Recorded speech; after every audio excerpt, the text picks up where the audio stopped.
सनातन धर्म की रक्षा के लिए सबको हथियार उठा लेने चाहिए, बुलडोजर उठा लेना चाहिए, सबके पास अपनी रक्षा करना चाहिए। उन्होंने कहा भारत तुम मेरा साथ दो, तुम मेरा साथ दो, मैं तुम्हें हिंदू राष्ट्र दूंगा। भारत की खूबसूरती ही इसकी अनेकता में एकता में छिपी हुई है। सनातन तो कहता ही है सर्वे भवन्तु सुखिनः सर्वे सन्तु निरामया सर्वे भद्राणि पश्यन्तु मा कश्चित् दुःखभाग् भवेत्। माँ पश्यतु भाग भवेत्, यही कहता है ना। तो फिर ये कैसी इज्जत के भाई हिंदू राष्ट्र बनाना है? अच्छा एक बात बताइए, अगर हिंदू राष्ट्र बन जाएगा तो नुकसान किसको होगा? और अगर सेक्युलर रह जाएगा तो नुकसान क्या होगा? मुझे अपने धर्म पे पूरा विश्वास है। मेरे धर्म ने न जाने कितने आक्रांताओं को, सुनिए ना, हिंदू, मैंने क्या कहा, हिंदू धर्म, आवाज आ रही है? जी आ रही है। मैं कह रही हूँ कि किसी को नहीं होगा कोई नुकसान। पर एक बात बताइए ना, जो जैसा है, अगर मुझे मेरे धर्म पे भरोसा है तो ना तो मुझे कन्वर्जन कराने की जरूरत है। मेरी आवाज आ रही है आपको? जी आ रही है देवकीनंदन ठाकुर जी। मैं कह रही हूँ अगर मुझे अपने धर्म पे भरोसा है, मुझे अपने धर्म की शक्तियों पे भरोसा है, मुझे अपने धर्म की क्वालिटीज पे भरोसा है, तो दुनिया उसके आगे नतमस्तक होगी। आज योगा को दुनिया ने माना। दुनिया के लोग जो है हिंदू धर्म की तरफ खींचे चले आते हैं। कोई जाके अमेरिका, सात समुद्र पार लोग नहीं जा रहे, लोग आ रहे हैं हमारे अध्यात्म की शरण में। तो फिर ऐसे में क्या जरूरत है कोई राष्ट्र घोषित करने की? जो हमारे भारत की खूबसूरती अनेकता में एकता की, उसे कायम क्यों नहीं रख सकते हम सेकुलर राष्ट्र के तौर पे? क्यों हम हिंदुओं को सीमाएं में बांधे? मैं ये पूछ रहा था आपसे कि अगर हिंदू राष्ट्र बन जाएगा तो नुकसान किसको होगा? फायदा किसको होगा? ସମସ୍ତଙ୍କୁ ପ୍ରଭୁ ଯୀଶୁଙ୍କର ବହୁମୂଲ୍ୟ ନାମରେ ମୋର ଆନ୍ତରିକ ନମସ୍କାର। ଖ୍ରୀଷ୍ଟରେ ପ୍ରିୟ ଭାଇ ଏବଂ ଭଉଣୀମାନେ, ହିନ୍ଦୁ ରାଷ୍ଟ୍ରର ସ୍ୱପ୍ନ ଦେଖୁଥିବା ଅନେକ ଲୋକମାନଙ୍କୁ ଆପଣ ଜାଣିଥିବେ। ଅନେକ ଲୋକମାନେ ସେମାନେ କହନ୍ତି ଯେ ଭାରତ ଏକ ହିନ୍ଦୁ ରାଷ୍ଟ୍ର ହୋଇଯାଉ। ଅନେକ ବାବାମାନଙ୍କୁ ବି ଆପଣ ଜାଣିଥିବେ ନିଶ୍ଚିନ୍ତ ଭାବରେ, ସେମାନେ ବି ହିନ୍ଦୁ ରାଷ୍ଟ୍ରର ସ୍ୱପ୍ନ ଦେଖନ୍ତି ଏବଂ ଅନ୍ୟମାନଙ୍କୁ ମଧ୍ୟ ଦେଖାନ୍ତି ଯେ ଭାରତ ଏକ ହିନ୍ଦୁ ରାଷ୍ଟ୍ର ହୋଇଯିବ।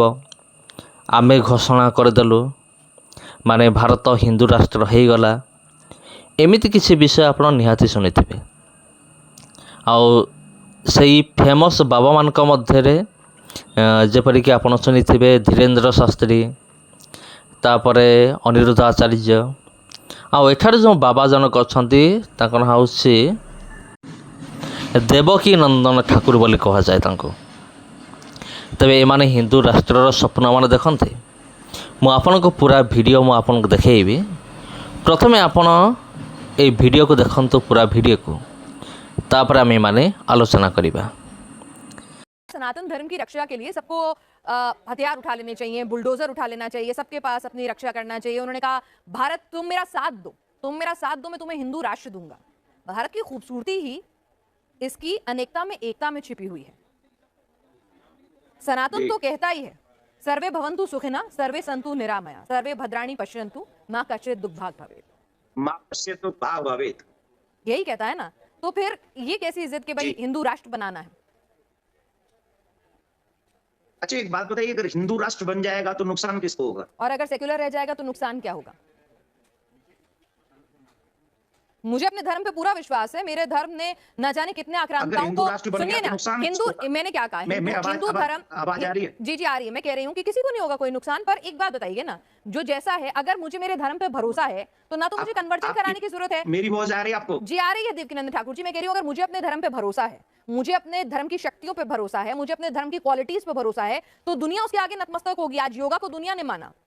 दुनिया के लोग जो है हिंदू धर्म की तरफ खींचे चले आते हैं। कोई जाके अमेरिका, सात समुद्र पार लोग नहीं जा रहे, लोग आ रहे हैं हमारे अध्यात्म की शरण में। तो फिर ऐसे में क्या जरूरत है कोई राष्ट्र घोषित करने की? जो हमारे भारत की खूबसूरती अनेकता में एकता की, उसे कायम क्यों नहीं रख सकते हम सेकुलर राष्ट्र के तौर पे? क्यों हम हिंदुओं को सीमाएं में बांधे?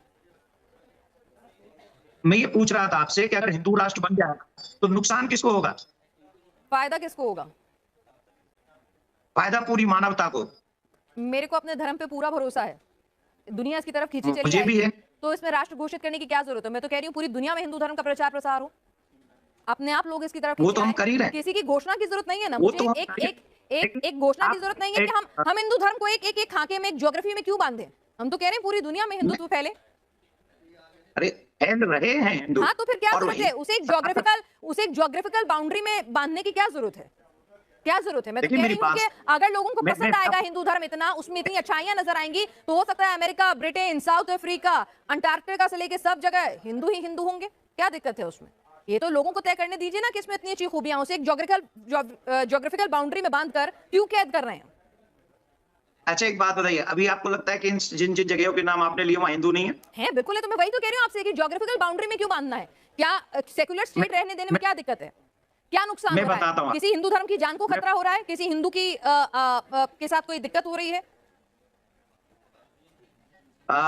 जिस समय हम लोग आजाद हुए थे 75 साल पहले, उस समय की हालत में और आज की हालत में क्या फर्क है? नहीं, आप आपको क्या बताएंगे फर्क मुझे? लगता है? आपको क्या फर्क लगता है? मुझे तो मेरा उन्नत भारत नजर आता है, आगे बढ़ता हुआ भारत नजर आता है। सुनिए, 8 से 9 स्टेटों में हिंदू अल्पसंख्यक हो गया अच्छा। और धीरे धीरे सनातनियों का धर्म परिवर्तन कराया जा रहा है। धीरे धीरे सनातनियों के ऊपर जातीय या कैसे कैसे प्रहार किए जा रहे हैं। धीरे धीरे एक कुर्सी के लिए हम लोग किसी भी सीमा को पार कर रहे हैं, क्योंकि हम सबको कुर्सी चाहिए, हम सबको देश अखंड नहीं चाहिए। अगर हम देश के लिए नहीं रहेंगे, अब हमारी परंपराएं कहां चलेगी बताइए? संस्कृति इन 75 सालों में हमारे देश के संस्कारों का क्या हाल हुआ? आप जरा कृपा करके मुझे अपने नेक्स्ट चैनल पे बताइए। आज हम क्या उसी संस्कार के साथ जी रहे हैं जो 75 साल पहले जी रहे थे? देवीनंदन ठाकुर जी, आप मोबाइल का इस्तेमाल करते हैं, आप मेरे साथ स्काइप के जरिए जुड़े हुए हैं। इंटरनेट टेक्नोलॉजी के इस्तेमाल में बहुत कुछ बदल रहा है ना? बिल्कुल बदल ठीक है, बिल्कुल तो बदल ऐसा रहा है। नहीं है कि लोग बाग परंपराओं का पालन नहीं कर रहे होंगे, पांचों उंगलियां बराबर नहीं होती। बदल ऐसा रहा है। नहीं है कि लोग बाग परंपराओं का पालन नहीं कर रहे होंगे, पांचों उंगलियां बराबर नहीं होती। ତେବେ ଖ୍ରୀଷ୍ଟରେ ପ୍ରିୟ ଭାଇ ମୋ ଭଉଣୀମାନେ ଆପଣମାନେ ତ ସମସ୍ତ ବିଷୟ ଦେଖିଲେ ଏବଂ ଜାଣିଲେ। ଦେବକୀ ନନ୍ଦନ ଠାକୁର ହିନ୍ଦୁ ରାଷ୍ଟ୍ରର ସ୍ୱପ୍ନ ଦେଖୁଛନ୍ତି। ଆଉ ଯେତେବେଳେ ତାଙ୍କୁ ପ୍ରଶ୍ନ କରାଯାଉଛି ଏଥିରେ କ'ଣ ଲାଭ ହେବ ବା ହିନ୍ଦୁ ରାଷ୍ଟ୍ର କାହିଁକି କରାଯିବ, ସେ ସିଧା ସିଧା ଉତ୍ତର ନ ଦେଇକି ସେ କେମିତି ମାନେ ବୁଲେଇ ବଙ୍କେଇକି ସେ ଉତ୍ତର ଦେଉଛନ୍ତି। ଆଉ ପ୍ରିୟ ବନ୍ଧୁଗଣ, ଆପଣମାନେ ଜାଣନ୍ତି କି ଯଦି ବା ଭାରତକୁ ହିନ୍ଦୁ ରାଷ୍ଟ୍ର ଘୋଷଣା କରାଯାଏ, ତେବେ ଦେଶର ତ କୌଣସି ଉନ୍ନତି ହେବ ନାହିଁ, ଦେଶର କୌଣସି ଲାଭ ହେବ ନାହିଁ। ଲାଭ ହେବ ଏଇ ବାବାମାନଙ୍କର ହିଁ ଲାଭ ହେବ। ଆଉ ଏଇ ବାବାମାନଙ୍କ ପାଖକୁ ଯେତିକି ଦାନ ଦକ୍ଷିଣା ଯେତିକି ଆସୁଛି, ଆପଣଙ୍କର ମାନେ ହୋସ୍ ଉଡ଼ିଯିବ। ଆଉ ମୁଁ ଯଦି ତା ବର୍ଣ୍ଣନା କରିବି, ଆଉ ଯଦି ଭାରତ ଏକ ହିନ୍ଦୁ ରାଷ୍ଟ୍ର ହେଇଯାଏ, ତେବେ ବାବାମାନଙ୍କର ଆଉ ତାଙ୍କର ଦାନର ପରିମାଣ ବଢ଼ିଯିବ। ଆଉ ସେଇଟା ତ ସେମାନେ ଚାହୁଁଛନ୍ତି, ଭାରତ ଏକ ହିନ୍ଦୁ ରାଷ୍ଟ୍ର ହେଉ ଏବଂ ଲୋକମାନେ ଅଧିକରୁ ଅଧିକ ଆମମାନଙ୍କୁ ଦାନ ଏବଂ ଦକ୍ଷିଣା ଦିଅନ୍ତୁ। ଯଦି ଆପଣ ଏମାନଙ୍କର ଫ୍ୟାମିଲି ବ୍ୟାକଗ୍ରାଉଣ୍ଡ ଆପଣ ଚେକ୍ କରିବେ, ଏମାନେ ଶିକ୍ଷିତ ନୁହନ୍ତି। ଆମ ଦେଶର ଯେତେ ବି ଲୋକମାନେ ବାବା ହେଇକି ବସିଛନ୍ତି, କିଏ ଦ୍ୱିତୀୟ ଶ୍ରେଣୀ, କିଏ ତୃତୀୟ ଶ୍ରେଣୀ, କିଏ ଅଷ୍ଟମ ଫେଲ୍, କିଏ ଷଷ୍ଠ ଫେଲ୍, ଏମାନେ ତ କୌଣସି କମ୍ପାନୀରେ କାମ କରିପାରିବେ ନାହିଁ, କୌଣସି ଅଫିସରେ ଜବ୍ କରିପାରିବେ ନାହିଁ।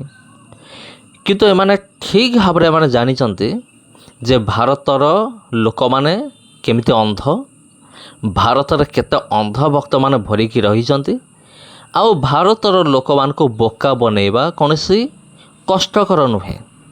ସେଥିପାଇଁ ଏମାନେ ଗୋଟେ ବାବା ହେଇଯାଇଛନ୍ତି, ବାବାର ଗାଦିରେ ବସିଛନ୍ତି। ଆଉ ଏମାନେ ଲୋକମାନଙ୍କୁ ହିନ୍ଦୁ ରାଷ୍ଟ୍ରର ସ୍ୱପ୍ନ ଦେଖେଇକି ଇମୋସନାଲ୍ ଅତ୍ୟାଚାର ସେମାନେ କରୁଛନ୍ତି। କିନ୍ତୁ ଅନ୍ଧଭକ୍ତମାନେ ସେ ସମସ୍ତ ବିଷୟ ଜାଣିପାରୁନାହାନ୍ତି, ଯାହାକି ସବୁଠାରୁ ଦୁର୍ଭାଗ୍ୟର ବିଷୟ ଅଟେ। ନମସ୍କାର ପ୍ରିୟ ବନ୍ଧୁଗଣ, ଭିଡ଼ିଓ ଭଲ ଲାଗିଥିଲେ ସେୟାର କରନ୍ତୁ, ଚ୍ୟାନେଲକୁ ସବସ୍କ୍ରାଇବ୍ କରନ୍ତୁ। ଧନ୍ୟବାଦ।